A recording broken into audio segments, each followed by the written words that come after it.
Hello, everyone. Welcome to our special event tonight with Naomi and Frank. We're so excited to see you all in chat. Thank you so much for tuning in. It is my pleasure to introduce Frank Lantz. Take it away, Frank. Thank you. Thank you very much. Hey, everybody, and welcome. Excited, bittersweet moment. This is going to be my last semester as chair of the NYU Game Center. And I am thrilled to be passing the baton of leadership to my colleague and friend, Naomi Clark.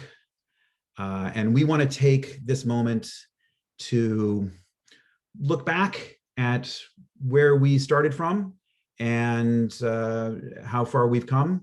And then Naomi is going to talk about her vision for the path ahead.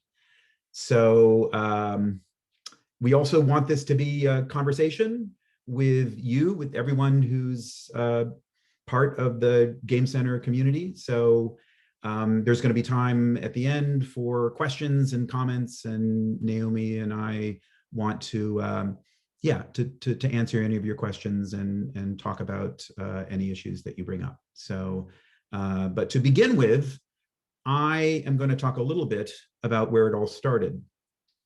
And it starts here. This is Red Burns.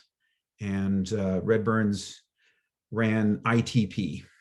And so this would have been in the mid 90s, this photo, I think. And so imagine Red Burns in the 90s, and standing outside of her office are two guys, me and Eric Zimmerman. This is a picture from much later. This is like 2010 or something at IndieCade, but I just like this picture. It's me and Eric, we're playing Ninja. But in the 90s, Eric and I were two people who had both recently graduated from art school, and we were making games together. And we were reading continental philosophy, and we were playing games. This game, Wipeout, this was an important, we weren't even playing Wipeout. We were playing a demo of Wipeout that we got. I think it was scotch taped to the front of some magazine, and it was a demo of Wipeout. And we took turns playing this demo. We passed the controller back and forth. And the thing is, you weren't allowed to cross the finish line. Because if you crossed the finish line, the demo would reset, it would go back to the main menu, and it would take forever to start another race. And we didn't have time for that. So the rule was, you tried to win the race, and then at the last second, you spun out and you hit the restart button, and it would just restart the race right away. So that was the rule. You weren't allowed to cross the finish line. But we loved this game. There was something about it that felt like a watershed. It wasn't just the amazing gameplay, this futuristic, high-speed, maglev, science fiction racing game. It was the whole package. It was the graphic design. It was the art direction. It was the typography. It was the soundtrack, British rave music that was contemporary. The whole thing, it just felt like vital, real, sophisticated pop culture. It felt like living youth culture instead of something that was made for kids. And we were playing this, we were playing other things. It was just obvious to Eric and I that games were the most interesting and important thing happening on the planet. That they were absolutely the thing that we wanted to devote our life to. And it was Eric's idea that we should also be teaching game design. Now, I was a little bit surprised. I was like, we're just figuring out game design. We don't really even know what we're doing. You want to be teaching game design? But yeah, Eric comes from a family of teachers, and it's in his blood. And he knew that by teaching, we would understand them more deeply. And so that is how we ended up standing outside of Red Burns' office, which is a little bit of an intimidating place to be. But we had this idea we were going to teach game design at ITP. Now, to give you a little bit more context for this, there was a poster up on the walls of ITP at this time that looked like this. Now, I couldn't find an image of this poster, so I had to create a simulacrum of it. But this was, I think, pretty fairly reflected the attitude about games that was at that time that ITP had. There was a skepticism, and I get it, I understand it. There was a little suspicion about games. There was not the same kind of enthusiasm and appreciation for what they were and what they could be. There was a little bit of a, yeah, this is not the thing that we really want to be doing. And that was also true of Red Burns. She didn't like games, and she was suspicious of games, and she didn't think they were important, and they weren't really a major part of what she was interested in and what she wanted to do at ITP. But she, to her everlasting credit, heard us out and said, yeah, okay, give it a shot. Teach game design at ITP.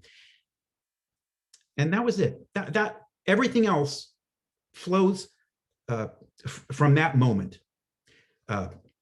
Red Burns looking beyond her particular point of view, beyond her particular preferences and her particular opinions, and recognizing, that there was something there, something worth taking a flyer on, and that's what she did, and everything that comes after is because of that. And there isn't a day that goes by that I don't try to aspire to live up to that. So Eric and I, then we went to Bobst. Remember this place? Have you ever been to Bobst Library? We went to Bobst Library, and we went to the section where books on games. And we pulled down all these books, many of which we hadn't even heard of before. Books from sociology and anthropology and cultural history and psychology and psychological development. And we started thinking through this topic and putting together an overall framework for how we wanted to think about games and how we wanted to teach games. And we taught game design at ITP for years, just while we were also making games. We were in New York trying to figure out how to make games, how to make money, how to make a career making games. And we just taught game design at ITP for a long time, always just teaching alongside making, teaching one class a semester. And then eventually a generous businessman who has chosen to remain anonymous dropped a very large gift on Tisch and said, I want to do something with games. I want to support games as a topic and as a subject. And so that was what enabled us to transition from teaching at ITP to building something. That was the origin point of the actual Game Center. Now, when we started, we weren't a department, we were an interdepartmental initiative. But we started figuring out a curriculum. We started teaching classes through open arts, and we started planning and building an MFA program in game design. And here are some of the key figures that enabled that to happen and allowed the Game Center to exist and to grow and to develop into a full-fledged department. It would not have happened without these key figures. So I think the lesson of this slide is if you want to do something difficult and important, surround yourself with powerful women. There were other important figures early on. Sharon Chang was an entrepreneur who recognized what we were doing and thought it was important and donated a bunch of money to help us. Dan O'Sullivan, who took over the leadership of ITP after Red Burns passed. There were several times early on where he dipped into his own budget to give us money for our budget to help us do what we needed to do. That's not an ordinary thing that happens between departments at a university. Oh yeah, there's someone else that I wanted to mention who was there at the origin and in the early days, Charles Pratt. Charles, who was a student at ITP, who had taken some of these game design classes, and then instantly joined the team as soon as the Game Center started to become a thing. He was there. And the story that I want to tell here is that in the early stages of planning out this thing that we were building, all of the references to it, all the documentation and all the correspondence called it the NYU Gaming Center. And I remember very early on, Charles coming into my office and saying, you know, it can't be called the NYU Gaming Center, right? And I was like, oh yeah, I guess we should probably get out ahead of that now. Really, we could better establish the actual name, the NYU Game Center. It can't be the NYU Gaming Center. So yeah, so you can blame Charles Pratt for the fact that NYU has a world-class game design department instead of a nice casino. And it was through Charles that we met Rachel, who designed our amazing logo and created these incredible posters, which really just established this tradition of incredible visual design in our posters and in our graphics and all of our materials, which then other designers have taken up that tradition and helped create what I think of as being an unparalleled visual identity. I think that the work that our designers have done in posters and the graphic materials around our events and stuff is without a doubt the absolute best, and it's something I'm really proud of, and it reflects something about the importance of visual design and visual communication in our whole identity. By the way, you're not allowed to have a logo as a department. Allison, if you're in the audience, please cover your ears. Departments don't have logos. You're not supposed to have a logo if you're a department at NYU. We have, for the past 2 decades, engaged in a very long, delicate, complex dance with the NYU brand police, and God bless them. And we have managed to, you know, integrate this visual identity in a way that doesn't cause too much problems. But that's something that I'm proud of. And so, yeah, so we built this thing, and it did eventually turn into a department. We created a grad program. We were teaching game design first at 721 Broadway. Look at those beautiful brick walls. And then eventually we were politely told that we were going to go out to Brooklyn. And reluctantly, we went out to Brooklyn. It turned out to be the best thing that could have ever happened to us. We went out to Brooklyn. We got this big, fabulous space that we got to share with other departments. We got to be the art school weirdos on the tech campus. But more than anything, we got the room to kind of spread out and figure out who we were and establish our own identity. And it was wonderful.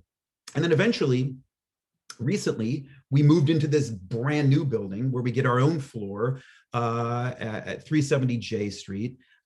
This marvelous building, which is the new home of the NYU Game Center, and a place that we are going to return to and reoccupy this coming fall. After having all been sheltering in our bunkers, we're going to return to this physical space, face to face in bodies, and it's going to happen in the fall. Hallelujah. Only I won't be there because I am going to be taking some time. I'm starting a new game studio, which I'm incredibly excited about. I am going to continue to have a connection to NYU. I'm going to continue to be involved, to figure out the details of the way in which I'm involved. But I won't be physically present for the foreseeable future. That yeah, that's something I'm sad about, but I'm also excited about it. But I thought, because I'm not going to be physically there, what I would do is try to boil down for you everything I know about game design. So very quickly, I'm going to tell you everything there is that I know about teaching game design. And that way, even though I'm not going to be physically there, you'll have this handy guide to refer to that will tell you everything that I might say about how to design games. So here is how to design games, the 6 easy rules. Rule number 1, butt in chair. This is the most important one. This is why it's rule number 1. You have to do the thing. You have to sit down and do the thing. Eventually, you have to stop thinking and talking and designing and that stuff. And you have to actually just take a seat and then do the thing where you're typing or writing or building or, you have to actually make the thing. And as you make the thing, you get good at it. You make the thing, it gets done, and it's either good or bad, but you just get better. And it's the main thing. Even if, like, I'm the worst at this. I am the laziest person on the planet. So this is a lesson that I have to learn over and over again. But it's the most important lesson. You got to sit down, just do the thing, and everything else will fall into place. As long as you carve out the time to sit down and do the actual work, you'll be fine. So that's rule number 1. Rule number 2, the Venn diagram of cool. All right. So in the circle on the left are all the things that sound cool when people hear about them. Oh yeah, it's a game where you hypnotize dragons. These are the things that get people's attention. Oh wow, that sounds really interesting. That sounds really cool. On the right circle are things that are actually cool. Not cool in the sense of like Fonzie cool, but like cool in the sense of they actually work. Like games are like jokes or magic tricks. They either work or they don't. And the thing that makes a game actually work is often not the same thing as the thing that makes it sound cool, right? The thing that makes it actually connect with people and communicate something and create an experience that people want to come back to, and really, like, those things are sometimes invisible because they are the contours of the experience, the texture or the pattern or the rhythm. They're not things that you can, put on the box as a feature, but they are the essential things that make the thing actually work. So your goal as a designer is to always get in that overlap between the thing that has enough like sizzle, pizzazz, the hook, the gimmick, the idea, the thing that the people are going to like. I want to check that out. That sounds really interesting. And then it's got to deliver. It's got to deliver an experience that actually has some emotional, psychological, experiential, texture to it that makes it work. So that's always the key. You should always be looking to get both of those things. Okay, rule number 3, the straw man. Here's how this one goes. Whenever you are facing a difficult design problem, the first thing you should do is just quickly stub in the dumbest, most obvious solution. Not, just temporarily. This is not the solution that you're going to come up with. It's not the elegant, clever, powerful, interesting, novel solution that you're going to come up with. It is the obvious. It's the one that like a smart 10-year-old would think of. It's just the obvious way to do it. You stub that in really quickly. And the reason that this is valuable is because, first of all, it takes you out of the kind of anxious, free-floating thing where you're just like thinking of ideas and you're like, is this good? Is this the one? Is this right? Or it's not? You have the straw man in there. You can always just like compare it. Like you have an idea, you're like, well, is it better than the straw man? Like it has to just be better than that. So it kind of anchors you to a thing that you can then, it just needs to be better than the obvious dumb solution. And then you can improve on that, right? And then maybe you can come up with a better idea and a better idea. But right away, it sort of like takes you out of this like weird free-floating zone and puts you in a more concrete problem-solving mode. It's also nice because it gives you kind of a backup, like a fallback plan. Like, so that's also a way of reducing anxiety, because okay, if you don't think of something super clever, you've always got the straw man to fall back on. So it kind of like helps you relax. But the real reason that this is good is because 99% of the time, the straw man is the right solution. That's the real secret. Which leads me to my next rule, rule number 4, it's too complicated. Your game is too complicated. I have never made a game that failed because it wasn't complicated enough. But I've made a lot of games that didn't work because they were too complicated. From your perspective, inside your own game, it's hard to remember. Like you think that you can always afford a little bit more complication. You can afford something that's a little bit more complex or a little hard to understand, or it's got a little more friction to it because you see the whole thing and you can see how but from the player's perspective, they are busy, they're distracted, they're confused, they're in a hurry. It's almost always the case that it's just too complicated. And if you can do it more simply, you should. Rule number 5, play test.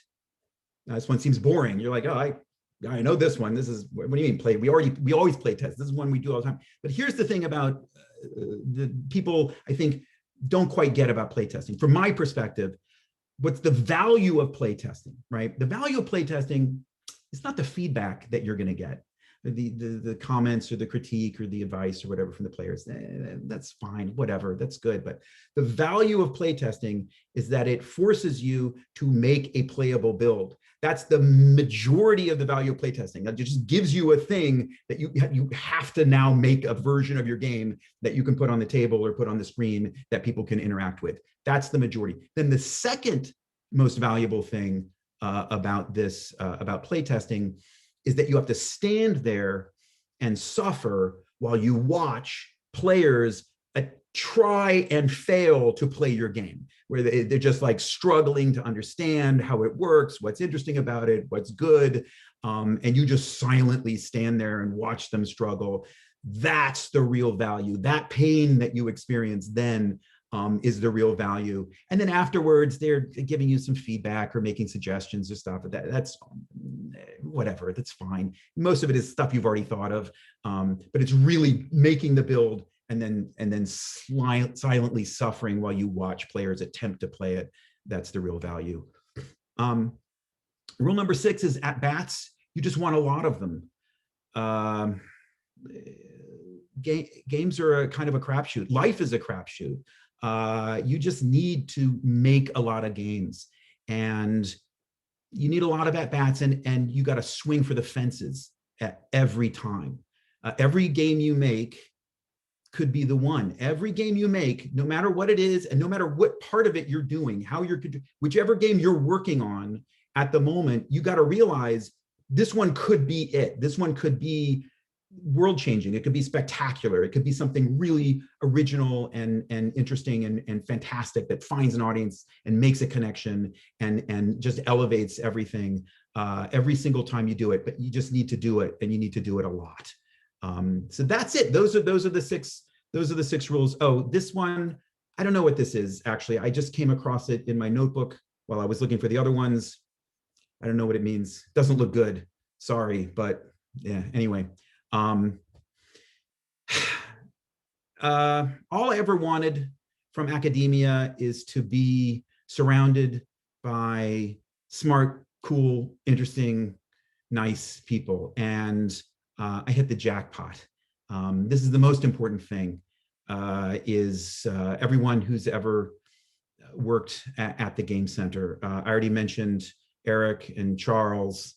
There's Jesper and Dylan and Clara, Kevin and Matt Parker, Bennett, Matt Bach, Gwenna, Jessica, Tony, Brendan, Robert, Mitu, Logan, Hermione, Winnie, Maddie, all of our fantastic adjuncts.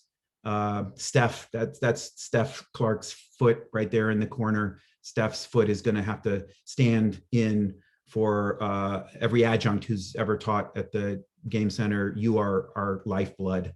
And it's been my honor, and I feel so fortunate to have been able to work with all of these amazing, brilliant people.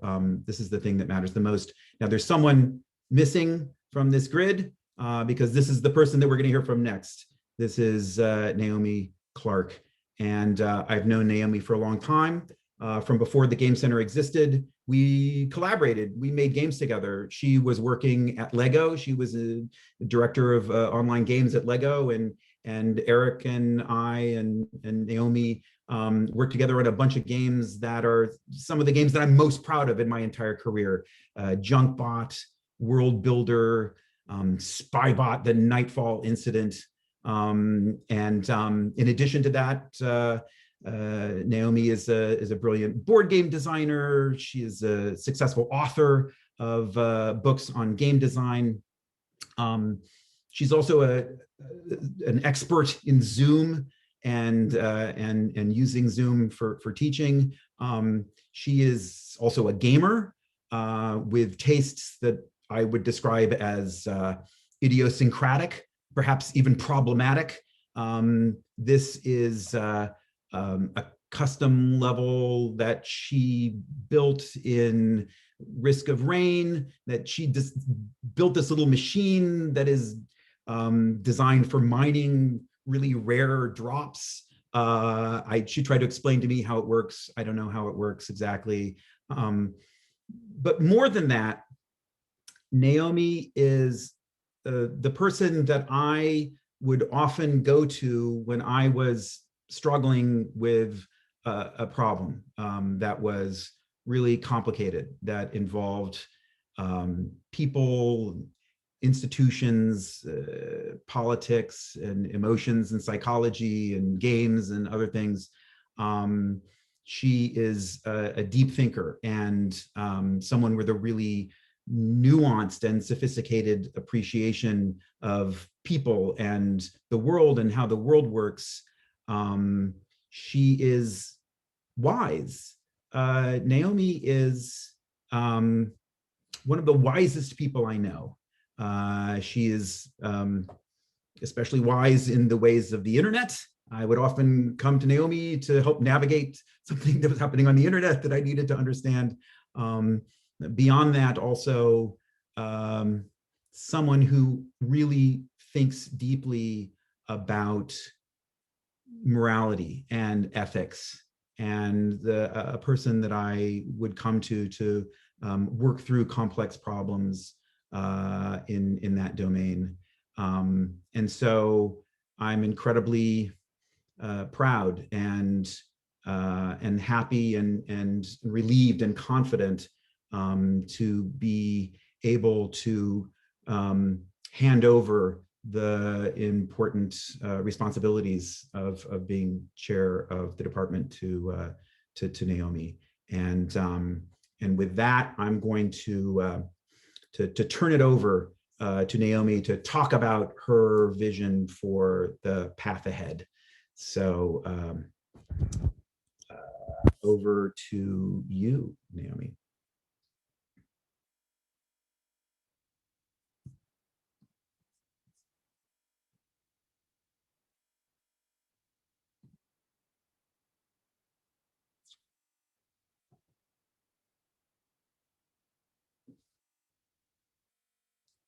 Good. Now I'm unmuted. Amazing. Right after Frank was like, "Oh, Naomi's so good at Zoom." Okay, so thank you so much, Frank. That was so wistful and nostalgic.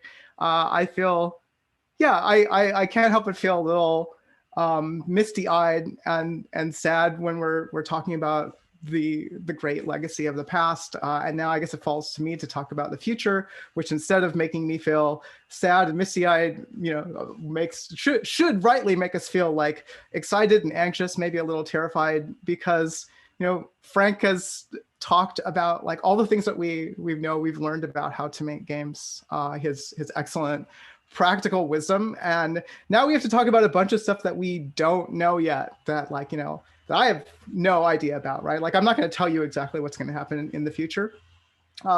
Games are unpredictable, and so is life. And so I guess the questions that I want to answer are a little bit about, what do we do with all the excellent practical wisdom that Frank just dropped? Like, what are we going to turn those skills towards? What do we do with that advice? If we're going to swing for the fences every time we try to make a game, then wait, where are the fucking fences for video games? Like, where are those fences? Like, can we look around and see them? Or do we need to like adjust our vision or what, right? It's complicated. So I'm going to share some thoughts that, I've had about games recently, and talk about like things that I'm looking forward to, that I'm feeling hopeful about. So for starters, I'm really looking forward to seeing many or all of you in person. Coincidentally, Frank and I picked the same picture to represent like the things that we really love about the Game Center. The same picture, with Steph's foot down there in the lower right corner. Because this is one of the main things I'm hopeful about, right? Like, let's get back together. I want to talk with you in person, play games together again, sit together and eat. And that means all of you, like people who are graduating and alumni included, please come by again, like take advantage of all the things that we've missed over the last year. Come and get some more of it, please. You're always welcome. Like some of you may remember, I have these like 2 pitchers that I was making like iced coffee and tea with for my students. And those are like still sitting in my office. Fortunately, I cleaned them before the pandemic closed us down, but I'm going to come back and I'm going to make some more tea. So that's, yes, what I really want to do. So we can't predict exactly what's going to happen. Yeah.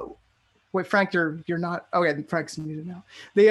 But we can hope, right? We can hope that everything will go smoothly, that the pandemic will slow down, that vaccination will allow us to get back together in person. Of course, a lot of stuff has changed. Here's the empty thesis area of the Game Center, photo courtesy of Yamiao. Leo, thank you. And I have to tell you about one really important change that's going to happen when we come back together in person. It falls to me. And that there's an important new rule that you're going to have to adjust to, and that is that now you will have to wear pants or some sort of garment on the lower part of your body. I can't prove it, but I suspect that many of you have not been wearing pants while on Zoom. It's really impossible to tell. I haven't seen the lower part of anybody's body for many, many months. So it's your choice what kind of lower garment you want to wear, but you should try to get used to it again. It's something that we'll have to adjust to and we'll get used to together. But really what I'm hoping that we bring back to being in person together is a bunch of important things that I think we did learn during the pandemic about how to continue working together, how to stay in touch despite the endless fields of Zoom kind of maybe making us recede into the distances of the internet, about how to get things done and struggle through all of this. I think we've all maybe learned a little bit more about ourselves, our health, about how to get things done. And maybe we're a little bit more self-aware. That at least is maybe the hope.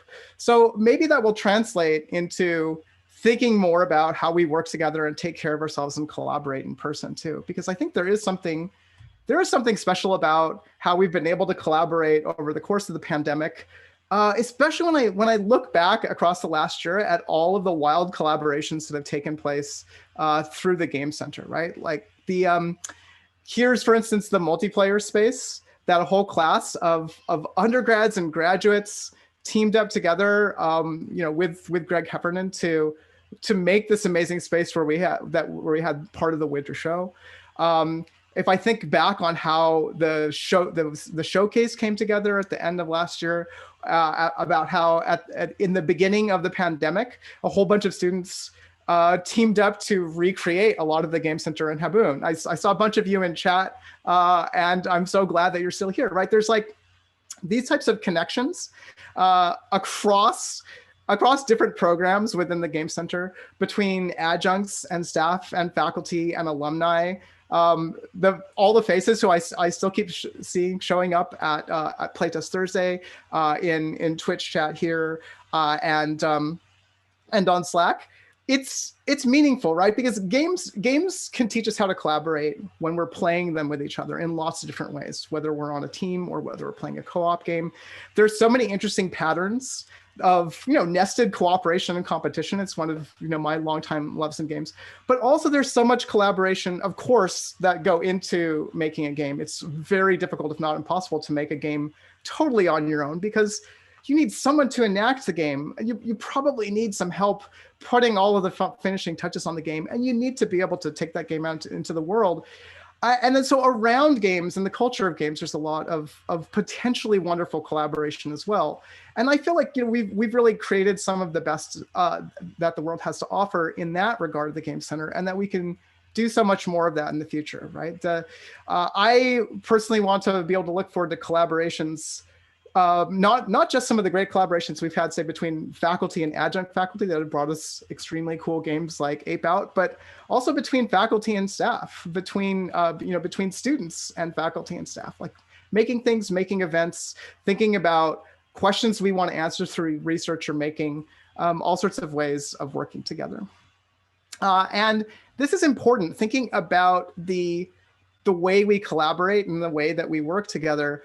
Because here's a story that I've been hearing a lot recently, that games actually, it turns out, they carry some of the tone of the processes that make them. So I've heard this story a couple times from a few different people at a few different studios, that somehow the working conditions, the morale of the team, the way people are pulling together or getting depressed or beaten down by a bad process or business changes or studios closing, that it ripples into the game, into maybe the narrative structure of the game, or how it feels to play, or even the tone of the performances, that kind of thing. And even if it's might not be something that can be traced back like by a detective who's a fan or a journalist to understand exactly how that happened, it's still there. It's still perceptible by people that are in the know, right? And so this effect on a game itself isn't necessarily, that's not the reason to take work conditions seriously. There are a whole bunch of human reasons to do that, right? But it does affect the final products too. And I think that's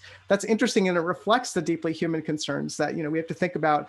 How are we taking care of ourselves? How are we taking care of each other when we're making games? And of course, this is a big political question as well. And obviously, we can never really get away from politics in games. That's another thing that I've been thinking about. Wait, so how do I know that games can't escape being political?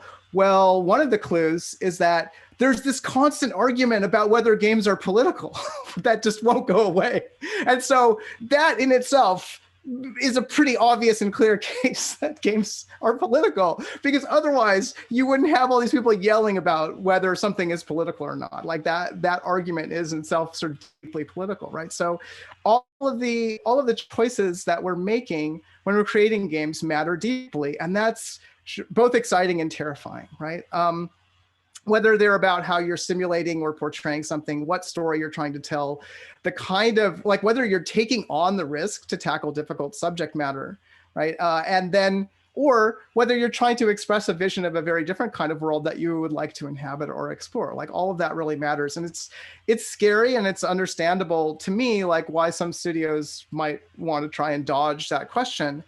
Because it feels like sometimes we're a long way in games from figuring out how to use all of the craft that we've learned, all of the techniques in some way that's more responsible. And like, what does that even mean, right? So sometimes I think we say stuff like this. This is an old refrain, right? Like, games are still such a young medium when you think about it. They haven't been around as long as music or literature. I mean, look at plays. Plays are 2,600 years old, and how many decades have people been consciously, intentionally making games, right? We're still figuring it out. And so on one hand, this is exciting, right? To be like, oh, they're just like little babies. They have so much growing up to do. There's all these possibilities. Let's see what they could become. You get to be there like in the beginning. But also, games aren't really babies anymore, right? It's been a while. I think it starts to sound a little bit like an excuse after a while, right? Like, oh, we're a young medium. We're still figuring it out. Well, they're 59 years old. And I don't know. You don't really want to look at like what films were being made when film was 59, because you'll be embarrassed. It's like, I don't know, like what would that be? Like 1961 is something like Yojimbo by Kurosawa, and like Raisin in the Sun, you know, significant dramas about the Black experience about, you know, a family struggling in poverty in South Chicago, right? Like, are we gotten there yet? Like people keep on talking about like, where's the Citizen Kane of video games, right? But that's not even it, right? It's like all of these potential areas are just we're still exploring that stuff. We're still scratching that surface, and it is exciting, but we're not.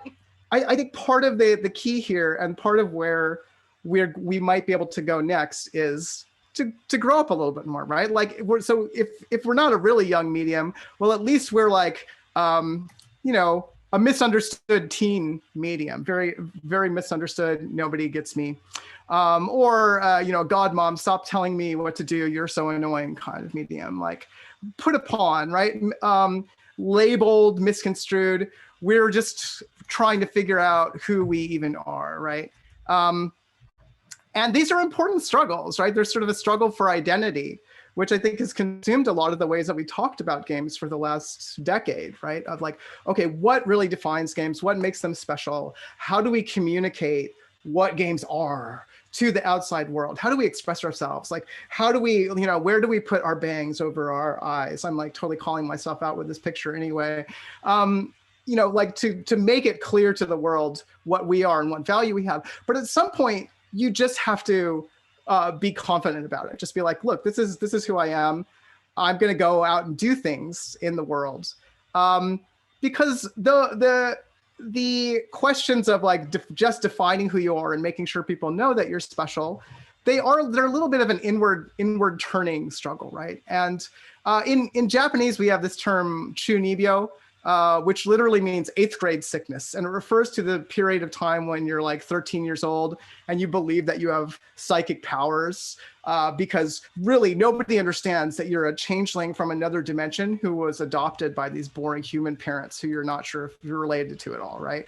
And so, you know, it's all about, you know, you feel special and misunderstood. And that's like a feeling that as a creative form, games have had for a long time.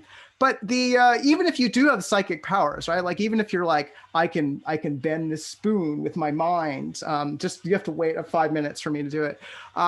You have to figure out how to use that power wisely, right? You have to figure out like how to exercise it with compassion and honesty, and be true to yourself, but also to others. So to grow up more, you know, I think the gaze has to turn outwards more as well, and that can be scary if you're like a precocious, gifted teen, because everyone's been defending as being special and unique and kind of misunderstood. And now it's like, hey, you have to sort of prove that you can do something. So what do I mean? Well, we've been trying to do this for a while in games, right? And we still don't know what we're doing. I pick on this game way too much, Spent. It was a very honest attempt to make a game about poverty, about sort of being on the economic margins and trying to figure out how to like make rent. And this game kind of failed in some ways because it made it into a gamey series of decisions where a chunk of people who played this game ended up thinking, oh yeah, poverty's easy. I can beat that. You just have to get good at it, right? And so I think we're coming closer to understanding where these things happen, but there's still so much we don't know. Like we don't have any idea what we're doing. You know, I hear stories over and over again from developers of games that I respect and like, where they're like, okay, I'm fumbling towards something. I'm like semi-consciously trying to understand something through making a game about it. And it just doesn't turn out the way I'm thinking, or it does a bunch of things that I never realized consciously, right? And actually that maybe is totally fine that that's the case. Maybe that's the way that we ought to be exploring all sorts of subjects. Like all of these games, you know, either because I have heard from the developers or because I know from playing them, they're all like, you know, doing things that maybe is not, or they're not totally conscious, right? And maybe that's just part of what making art is about too, right? Like you are trying to manifest something, it's partially unconscious, and you're trying to make it conscious through your process, or just by making it and figuring out what it says and does. And that can be beautiful. And there is something particular about how unpredictable games are, and that pain that Frank talked about watching your game play tested. But there's we've been struggling with how to do this in part because of this kind of the weird cultural attitudes about games that float around. And I also think that, sometimes we're trapped in a weird dichotomy of like, well, are you going to be a responsible kid and make a good game that has a positive message? Like empathize with poor people, right? Except maybe it actually does the opposite because it's a game and you can't totally control what happens in the complexity of human beings reacting to what you're doing and unpredictable systems and complexity, right? Or are you going to be like, yeah, I don't even care, man. I'm just going to make a game where you blow up the universe and kill God or whatever, right? And like, oh, eat it kind of attitude. That's just a reactionary. These are just two reactionary schemas to the same problem, right? Where like people think that you're bad, so what are you going to do? Or are you going to be like, well, I am a monster? Or you can be like, no, I'll show you I can be good, right? And like neither of these is mature. Maturity is figuring out who you want to be yourself, like what you can actually do, and just going out into the world and doing it. That's the sort of the butt and chair part, right? Like of actually walking the walk. But there is something interesting about games in the way that it makes this stuff difficult, right? And I think might be because I think of it as games having a cat nature and a dog nature at the same time. Like the cat nature is all about the recalcitrance, the fact that you can't kind of just whip a game into submission really easily and say, I want you to say and perform exactly my message the way that I intend it to be. And that just doesn't happen, in part because players don't necessarily want to play in a completely orthodox way, right? And even if you restrain what players can do, there's still a very wide open field of ambiguity that often enters in even more when people can play around with the structures that you create. And then at the same time, there's a dog nature, right? Where games are so much about the play of desire and human pleasure and all, thinky things that excite us, right? That they're a little bit dopey at times, and that's okay too. Like that, but it does mean that games aren't just going to turn out. They're not an easy vehicle for goodness, and it's a little bit too easy for them to sort of just be edgy culture. But they're also just fascinating to work with, right? And so, this was really on my mind this last week when I saw this game that is being worked on by a guy named Bryant Young, who actually was an undergrad, graduated from USC a few years ago. So shout out to our eternal rival / siblings at USC. Bryant is working on a game called Our America. It has a Steam listing already, and I think it's now a VR experience about being a Black dad with your son, and you're pulled over by the cops and you have to try and not get killed, right? So this is intensely terrifying subject to take on for multiple reasons, right? It's scary subject matter that runs the risk of re-traumatizing people just by playing it, right?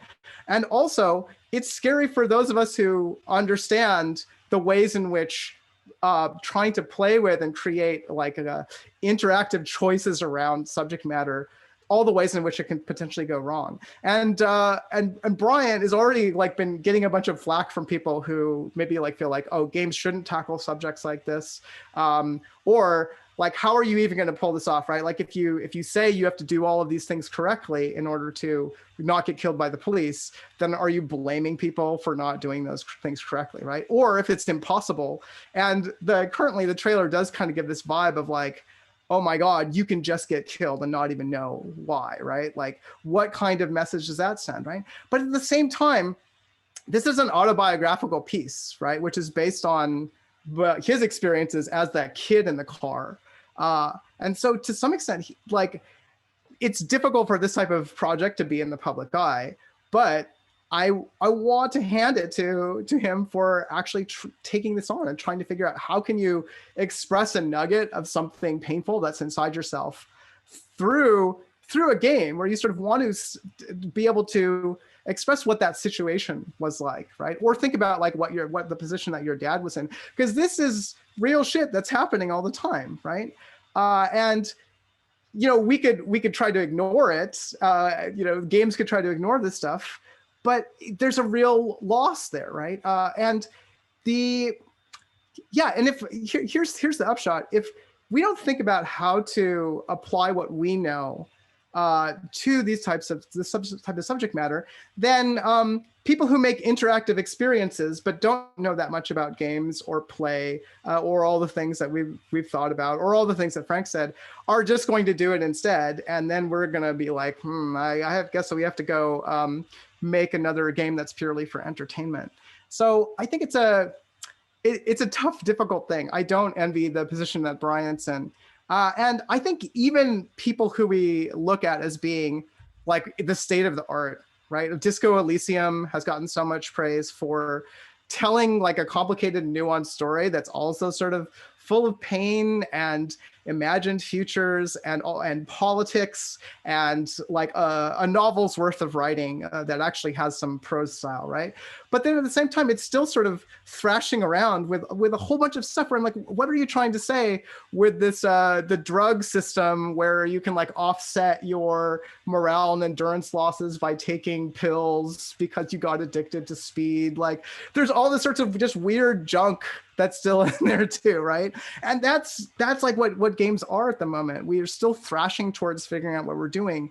And I still think that's fine, because here's the thing, games can surprise us, right? And that's the reason for so many people why we make games. It's partly because of the nature of chance and unpredictability and how games have always tangled with these kind of early divinatory systems. It's partly because of complexity. Which isn't the same thing as your game being too complicated. It's sometimes underneath the surface, right? Stuff that surprises us. It's partly because of human desire and our reluctance to just simply follow rules or accept what's being told to us. And it's partly just because of the nature of games, because when we're creating games, we're putting together patterns that are composed of intention and behavior, processes and thoughts.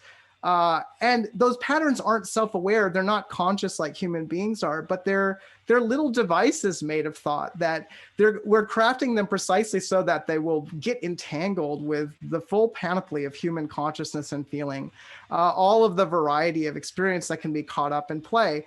And so even, games don't all contain code or artificial intelligences, but they still are serving like as our proxies in conversations with and between players, right? They're still out there sort of acting as thought devices for those conversations that are performed through play. And that just gives rise to such a huge array of possibilities that I think it's actually part and parcel of the nature of working with games, that they're little creatures that might get away from us, that we do our best to try and raise them. We throw the cat in the bath and it gets upset, or we feed the dog the treat that it wants. And we just have to try and see what happens, right? So what are we doing in game school anyway? Like, what is it for? Like, why do we learn all of the techniques of craft that Frank mentioned? Well, part of the reason it exists is in some ways the same reason that we play games. It's to run away from reality. That's like part of why school exists, right? Let's be real, right? So like reality is often terrifying. So we go somewhere to be able to think about and create situations that resemble reality. The school that you are in is not your final school. If you're a student, your final school will be when you leave school, right? The ultimate school is just an encounter with reality. And it's the most difficult school. And so every other school you go to is just is practice for that school. And that's in some ways what games are as well. So, but that gives us such excellent opportunities to do things that might be difficult to do in the rest of the world, right? Like trying to understand games, right? This is that like Frank mentioned. And I don't think that this means like we're going to get at the eternal truth of what games are. Maybe there isn't one, right? That there are so many potential meanings. The understanding games in part means like finding out what we're discovering in them by making them, by putting our butt in that chair through creation, through practice, through putting whatever theory we have into action, right? Through actually punching the punch and not just thinking about the theory. And So like, and that's always been part of the Game Center, that we try to achieve understanding through making things, through doing experiments, by collaborating together, and then seeing what occurs, right? Seeing whether it's a total failure or not, and that's okay. And then that has to be okay within the context of a program like the Game Center. We can also do our very best to make culturally relevant games, because we always talk a lot about games are culture. We believe games are a form of culture, and that's correct, right? Like all games are a form of culture, just, maybe by definition. But what if we set our sights higher, right? Like, what if we wanted to try and make culture that had value to the rest of culture, something that's genuinely interesting? So I think, we have to always ask ourselves this too. And sometimes a game might be genuinely interesting because of its relevance to games, like that helps us understand games better, or understand like how to do something in games, right? And that is interesting as a matter of craft. But a lot of times games are also interesting because of the way they intersect with the rest of the world, right? And so why do I have Paradise Killer on here? Well, it's actually for similar reasons that Frank was talking about Wipeout in 1995. It's chopped up and remixed and combined so many different elements of culture. Phantasmagoric architecture with pieces of history, with bizarre character design, with Satanism and the occult, and then thinking formally about how mysteries and deduction work in an interactive format, right? Sort of like looking back both to some of the earliest mystery games and also trying to do something new with storytelling. And then sort of questioning the idea of utopia in politics at the same time. So there are a lot of ways that games could be culturally relevant. And I don't think, Paradise Killer is not immediately, obviously a political game, right? But it also is, if you just sort of read it a little bit closely, right? So, but this is the question that I think is worth asking of your own work and all of our works. Like, so what makes this game genuinely interesting at a cultural level? Not just as an extension of some genre or well-trodden idea that you're practicing in, but looking into a question or feeling out territory that might open all of us up to something unexpected or teach us something new. And we have to use every tool at our disposal to try and dig into that problem. On one hand, like we're a game design program, right? And that's maybe been our primary ethos over the years. Also because we grow out of ITP, which is a design program. And that, and when I think about game design, I think, okay, we're taking from the tradition of we have a problem we're trying to solve. We're trying to figure out like how to activate a certain type of feeling, or how to like have a certain type of dynamic work in a game, or like what can we do with this mechanic that will actually creates a compelling experience, right? But it's not the only approach, right? I think we have to remember that we're also housed within an art school. And what does that mean? It means, unfortunately, that if you were a student at the Game Center or an alumni, you also are an artist. My condolences, as Maddie Bryce would say. And that means we're doing stuff unconsciously as well. If design is a conscious process of saying like, okay, what's the problem? How could we tackle that? What do we know about that problem in order to fix it? Then art is like a manifestation of something that's less conscious. And I think that makes it particularly suitable to working with the uncontrollable in games, right? We have something that we're trying to get out of ourselves. Maybe we make it conscious just by following a process. Maybe we make it conscious by making something and then looking back at it or talking about it with others and trying to understand what it is that we made.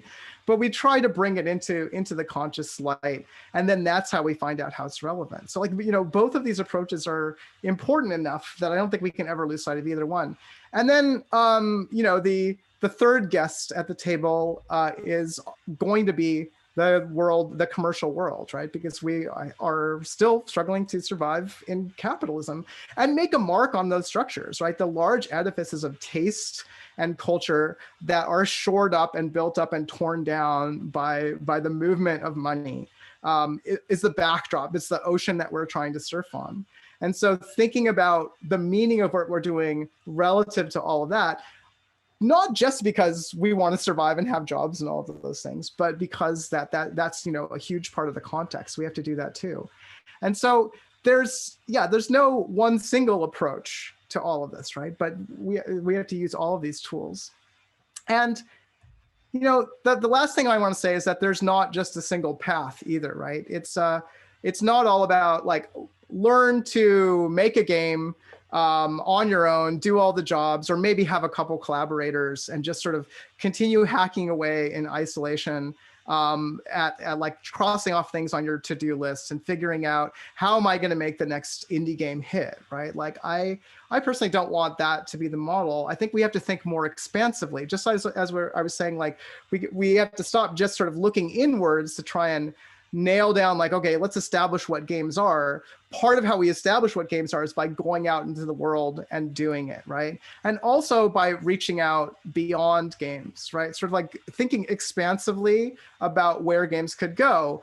Because, you know, we don't want games to be this little tiny bubble in which things that are video games that are for entertainment or that are narrowly defined exist, right? We know that we want the word games to include more types of experiences. But we also, I think by the same token, if we flip that around, we want the tendrils of games to really extend out in all sorts of directions so that what we know about what we've learned so far about games also extends into architecture, into performance art, into galleries, into sociology, into all of these fields in ways that are not just about, okay, let's figure out how to gamify something or how to jazz it up with fun, but that what we know about the chaos of play also can potentially infect everything, right? So the question is no longer, can games be admitted to the art world, but like, hey, how can games transform the art world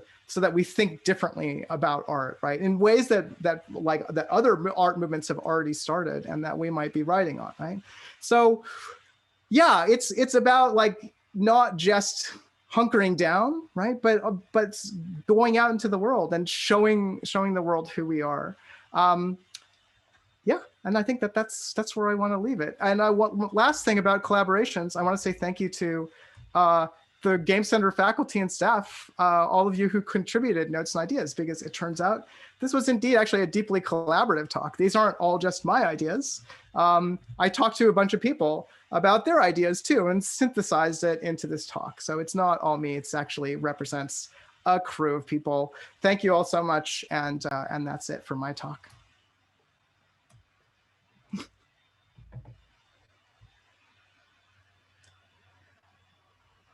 Okay, what are we doing now? I haven't even looked at chat. That's the thing about doing a talk, right? So you don't get to look at chat during it. I look at chat. Okay, yeah. So I was looking at chat during your talk. Okay, that's good. Oh, you look at chat during your own talk. Thank you, Naomi. That was beautiful. Speaking of chat, now is the time where we would love to invite everyone who is a member of the NYU Game Center community of faculty, students, staff, the extended family of the Game Center, everyone who is part of this ongoing project, to share their any questions that they have about the past, the present, the future of the Game Center. We invite you to to ask Naomi anything about her ideas about going forward, or anything else. So please just type it. What is a game? Is one question that we have. Yeah, it's a good question. I think it's like a little, yeah, it's a type of meme that lives in your brain and tries to escape, and it can't be controlled. It's an extrusion. It's an extrusion of a consciousness from a different dimensional space that tries to enter our world. In all seriousness, we've always had, I think, at the Game Center, the approach that this the question of definition is one that has some limited value under certain conditions, that it can be a useful exercise to think about how the word game is used and the uses to which it is put, and to sort of explore what it could mean and what the ramifications of different types of meanings are. But mostly, we've sort of like avoid the pitfalls of trying to articulate to some precise degree what is or isn't a game. Yeah, and and that's something that I actually wish we could do more of. And this may be a surprising answer, but I think an ideal goal for, if we're going to create a space in which it's okay to do experiments with and try to understand games, is one where we can say, you know what? We don't care about all those people who want to define games in a way that lets them create an exclusionary structure where they get to like have the things they enjoy and shut out people. We know all the bad reasons that people want to define games, right? But we should be able to create a space in which it's actually okay to talk about that or debate about it without engaging any of that toxic stuff, right? So yeah. I think it's a reasonable ambition, and it's been done before at the Game Center in like little ways here and there, right? So yeah, most questions about definition are really just aesthetic questions that don't recognize what they're doing, right? They're just claims about the kind of what's good about games, or what types of games we should make, or what types of games we should like, and that's a reasonable conversation to have. Aesthetic, it could be a mapping of aesthetic territory. It's a fantastic way to think about that. Because we love aesthetic questions. Yeah, it's great to advocate for certain types of games, to say, oh, I love this kind of game, and I think we should have more kind, and I think this kind of game is more valuable than this other kind, or this is what I like or what I don't like. But it's when it gets when it masquerades as an empirical question about what the precise definition actually is, that it becomes counterproductive. Chima is asking about the iconic Game Center poster in the welcome package, and asking if it's me. I think the person with the big blue mustache. I thought it was Nietzsche. Yeah, it's Nietzsche. It's Nietzsche, a person who's far more syphilitic than I am, but close. Let's see. What other? Will the discourse continue? The discourse will continue until morale improves. Good answer. That's the only answer forthcoming for now. Nova is asking, I see the future of indie game designers and what fashion designers have done in the past, like Yves Saint Laurent. Does anyone else see that? Interesting. Like, how could we define exactly what fashion designers are doing? They have such a different relationship to commerce. And I think what Nova's trying to get at there is, are fashion designers like marking out a territory that is more sort of refined and like not meant to be highly consumerist, but then that influences the sort of store-bought stuff? I don't know. I think that the interesting thing for me with fashion is that it's a whole different way of organizing intellectual property and the industry. Fashion has this weird ecosystem where it's like so much happens on the street, people just making things and doing things and mixing and matching, that gets instantly appropriated by the most fanciest, most expensive like fashion designers, and then that gets instantly copied and transmitted down the chain through all of the rest of the tiers, and they have a totally different approach to intellectual property and everything else. I do think that it's an interesting question about style and fashion. Here's one thing, Naomi, that I would this makes me think of, which is I often think about, is there an NYU Game Center style, right? An approach, and I think there is. I think there's what I think of as the New York City, the kind of New York scene approach, and that slide of you playing Risk of Rain, I think sort of reflects it a little bit. What it is, and I'm going to float this, and you tell me if you agree.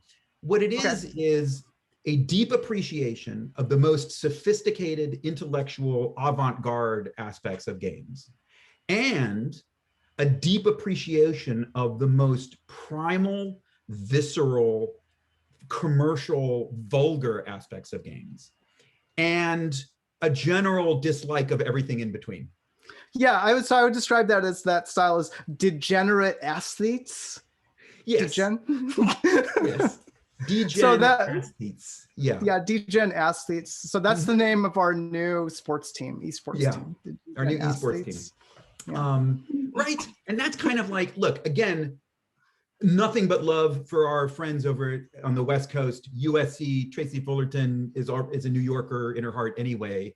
But there is a little bit of a difference in style. I think they're more comfortable in the in-between areas, and I think we're a little bit more comfortable on these extremes. Well, yeah, and I don't know. I think we're also trying to like mark out some territory with, a lot of our current students are doing excellent work in the wholesome area with frogs and stuff like that. And that's something that traditionally we've ceded to USC, but I'm glad to see we're making some inroads there. And I look forward to how like those things can also be somewhat degenerate at the same time. Danny Hawk has a good question. How do I see the Game Center's role in New York City growing or changing? If I think about the just answer to this, I want to be able to say that as we come out of this weird phase that we've been in of like things being really frozen at NYU, and like we're going to try to get back to normal, whatever that ends up meaning. It's not going to be the exactly the same as before.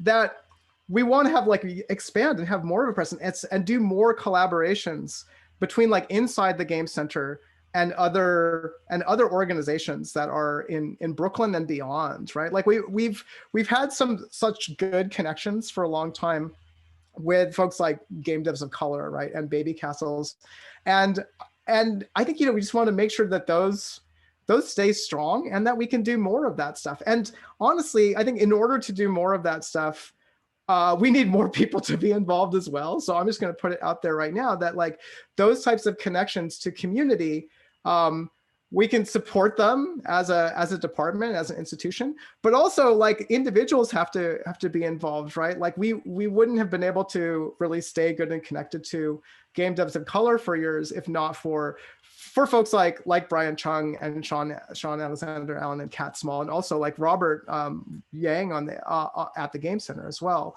And so, if you're interested in forging more of those connections, and you're an alum who's in the area, or you're a student who's really interested in doing that kind of stuff as well, then yeah, like let's all make it happen together. Carrie Jo asks, any plans on getting more Game Center space from Tisch? Okay, so I will just briefly mention here that 370J there's a big, there are many aspects of this new building which will just be coming online in the fall. The whole second floor has a lot of kind of shared space and public space. And some of that is going to be dedicated to the NYU Game Center for our use in things like Playtest Thursdays. So there's a great big open space there, which we're going to be using for Playtest Thursdays. It's a little bit closer to street level, so it's got a little bit more access to the public, so that for Playtest Thursdays, we can invite the public in, as we like to do for playtesting. There's also a performing space. There's a gallery on 370J that we will be able to like contribute to and have to participate in. This performance, like basically a rock club, a kind of performing garage. Yeah, you want to do a LARP in a rock club? Talk to the faculty. Yeah, there will also be these amazing big kind of black box theater. Remember the black box theater in Magnet? There's going to be like something 3 times as large that we will have access to for doing motion capture or other kinds of big, projects. So we're actually going to have a lot of space. In addition, there's still, I think, discussions and opportunities to make space available for alums as a kind of in between the kind of incubator or the accelerator. We have this idea that we're play testing, which is this quiet co-working space, which we want to make available to alums, because many of our alums are people who remain in Brooklyn and are doing entrepreneurial stuff, doing startup stuff. So giving them a place to as like a co-working space. So that's another thing that we're talking about doing. So yeah. So there was one question about that, and then also, any plans on seceding from Tisch? I don't think so. I think never. we like being part of an art school. Like that's really important for like the Game Center being what it is, right? We're not part of an engineering school, and we're not a professional school of just, you know, learn job skills. We're in an art school, and that's where we want to stay. Yeah. Someone's asking what kind of game studio I'm going to start. Oh, yeah. And what kind of social impact will me and my team try to make. I am obsessed with what's happening in the world of AI. Machine learning, neural nets. I think that it is extraordinarily interesting. It's one of the most interesting things happening on the planet. I think it has a deep connection to games. My studio will be exploring the possibilities. What are the new kinds, brand new kinds of game experiences that this technology makes possible? That's what I'm going to be exploring. And yeah, I'm super excited about it. And stay tuned because I hope it works. Yeah. Will practice ever return? That's an interesting question. Great question. Yeah, I think the faculty would love to know if there's interest in practice returning. Practice is a lot of work for us to put on, and yeah, I think we maybe we want to think about what kind of event it would become in the future. Yeah, personally, I would love it if it felt a little bit less high-end exclusive. I don't know, like, but we have to. But that's really sort of a community decision too. Like, what kind of event do we want the Game Center conference to be if it comes back, and then can we like put in all, you know, the work needed to do that, and maybe that's also something that other people would want to contribute to. I think to create a long-lasting institution, which is what I think a lot of people would like to practice to become. It's not just on like a group of faculty members, right? I think that's something that we've learned over the years, is that we have to have other people involved as well. So if you want to help make practice happen, you know, maybe get in touch. Yeah, well. I think it probably won't come back in its previous form as just a series of talks and you know, a series of lectures. As amazing as those were, and I love those practice conferences. I feel like for practice to come back, it'll have to get a little bit reinvented. But I think that it is possible, and it's good to know that people are excited about it. Someone's asking about, could there be local NYU Game Center alum ex-faculty groups for people who have moved on to other cities like LA? Just throwing it out there. I think that's a great idea. That does sound like a great idea. If you start one that's more than just a Teams chat, like if you start a group of some sort, we can direct people to it. Oh, there's a question for me. What's my go-to karaoke song? Oh, this will probably surprise you. Well, I have two. If I'm doing a duet, it's Don't You Want Me? And if I'm doing it by myself, it's All These Things That I've Done by the Killers. Yeah. Good choices. I don't really know why. I don't have a good explanation of that. Yeah. Spencer is asking a great question that I want you to tackle, Naomi. Thoughts on the evolution of the T-shaped philosophy / approach to specialization at the Game Center? Right. So I think the T-shaped philosophy is something from Valve, right? Like that they sort of were the first people to coin that idea, as far as I know, where the idea is you're not just a generalist. You don't just sort of have a little smattering of every skill. You do have this long crossbar on the top, which is kind of like, you know, about a lot of different areas in a little bit of depth. But then there's one area that you really specialize in, and that's the sort of the tall part of the T, right? Now, I think that still has quite a bit of practical value, honestly, if you want to go and work at a studio.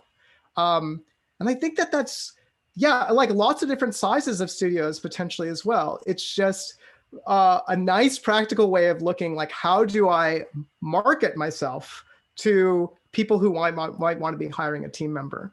And I think that's probably continues to be true. Does it have value that's beyond practical value?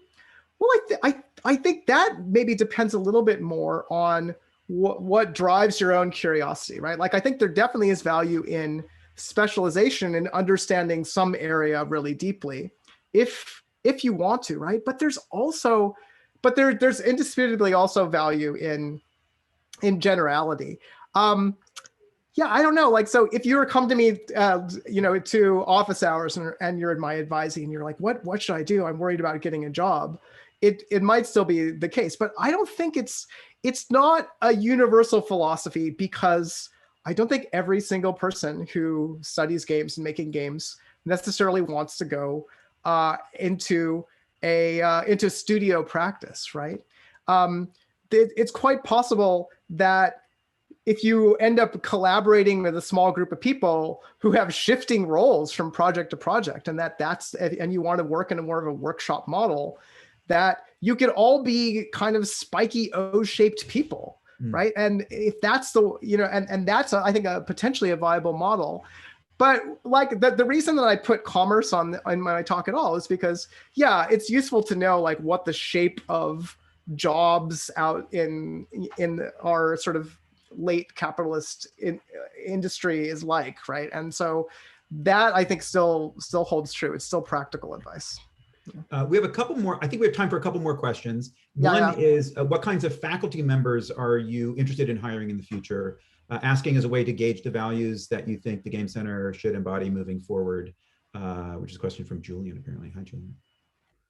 Yeah, great question. So I think that, when we're thinking about faculty, there are a bunch of different considerations, right? One of them really is a diversity of experience and background, and having lots of different points of view and makeup of the faculty, right? So I think, for instance, we've done a great job of moving from like the very early days of the Game Center, like Frank was sort of telling about the early days, where it's him and Eric, and then Jesper and Charles, and then since then, like the Game Center faculty has brought on a lot more women, right? And I think we're continuing to think about diversifying the faculty in terms of both like the type of experience you've had, like the types of games that you make, right? So all the way from people who are working at large studios on large titles to people who are working on like individual art projects, and also in terms of ethnic and socioeconomic background, like all of those things I think come to bear creatively on the work that people are doing and on teaching practice. And it's important for us to have like a kind of a pluralistic view of a lot of things that way. Then at the same time, also, we are always trying to think about for the full-time faculty, who is going to be able to take charge and think about our curriculum, what classes are being taught, and how they're being taught in terms of expertise. So we are thinking about like the people who have more technical experience, people who have more experience with visual aesthetics, people who have like a lot of background in game design or narrative and writing. So we're always, so I guess the answer to Julian's question is, we're always looking to kind of like have a spread of people and bring together people from different backgrounds and experiences, because that's what we think is actually the most important for students, because we don't expect students to all want to do the same kind of thing or to be drawn to express yourselves through the same types of games. So we have to be prepared to be able to help everyone like find their own creative voice. And that means we have to have like a wide variety of teachers as well. We have someone asking about Rick Chivo and whether it's possible we might be able to get Rick Chivo for a guest lecture spot. Now, Rick, the last I heard, Rick Chivo was booked for a guest appearance at a sort of like a 4-day extreme music festival in the desert somewhere. He didn't drink any water the entire time and died of dehydration on the 4th day. And so the last I heard, he had been buried in an unmarked grave in the desert. That doesn't preclude that Rick Chivo might actually resurface at some point. Like they can do wonderful things with science now, Naomi. It's true. Like he might come back undead. Yeah, and I heard he's making NFTs also now. Yeah. All right, so let's look to see if there are any last questions. Do you see any others that we should? Do we see the Game Center eventually collaborating on forging relationships with neighboring game studios within the city? I would love to make that happen. Absolutely. Yeah, we do have a bunch of collaborations with game studios. We do, yeah. And if you want to have a collaboration with us, get in. Yeah, Fresh Planet, Take Two, Gigantic Mechanic. We love local game studios. and are always looking for new ways to collaborate. Things like internships and talent pipelines and things like that. So Tony Pizza is the person who's really in charge of making that happen, and is the right main contact for that. Absolutely. Any plans to have the Game Center have more collaborations with other Tisch departments? Yeah, I think we would love to do that as well. I think, it's always interesting, like trying to make it line up. I think we've had some really interesting collaborations with students from different departments contributing like parts of games. For instance, with music, and I think potentially with voice actors as well. That it's always a possibility. It's just a matter of putting the pieces together correctly. Somebody asked, should I go to the Game Center for my MFA? Well, apply and we'll see is the answer to that. Definitely apply. Definitely apply. That's always the right answer. Yeah, it's always apply, and then you don't have to go. You could apply. Yeah. Yeah, you could see if you get an offer from us. Thoughts on blockchain gaming? No, for me. That's a no from me. Best Fallout New Vegas companion? EDE. All right. I think that's it. And it is exactly 8 o'clock. And maybe at this point we should wrap it up. I think that's the end of this event. Yeah. We've looked back, we've looked forward, Yep. and now we're gonna look sideways. Yes. Naomi, thank you. You're the best. I'm so happy to Thank you, be, Frank.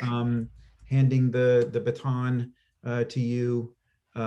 Chat, thanks for everything. Thanks for showing up and supporting us. This is this whole project is a giant collaboration. It's just everybody involved is a co-author on this crazy experiment we're doing. We're trying to figure this stuff out. And so I love you all, and I'm deeply honored and fortunate to have had this opportunity to be the chair of the department. And it's the most, it's the thing that I'm so incredibly proud of, and so incredibly happy to have had a chance to do it. And also I'm going to be around. I'm going to be at NYU. I'm going to be connected. I'm going to be involved. So please, this is what I tell people: when you're Game Center, you're Game Center for life. I hope it applies to me. I think so. I think so. Okay. We'll take a vote. Everybody in chat can vote too. Should we let Frank back into the Game Center if he comes back? Please. And we'll just do it the gamer way. Okay. So, thanks, everybody. All right. Bye, everybody. Bye. Good night. See you Monday. Yep. For the discourse. Yep.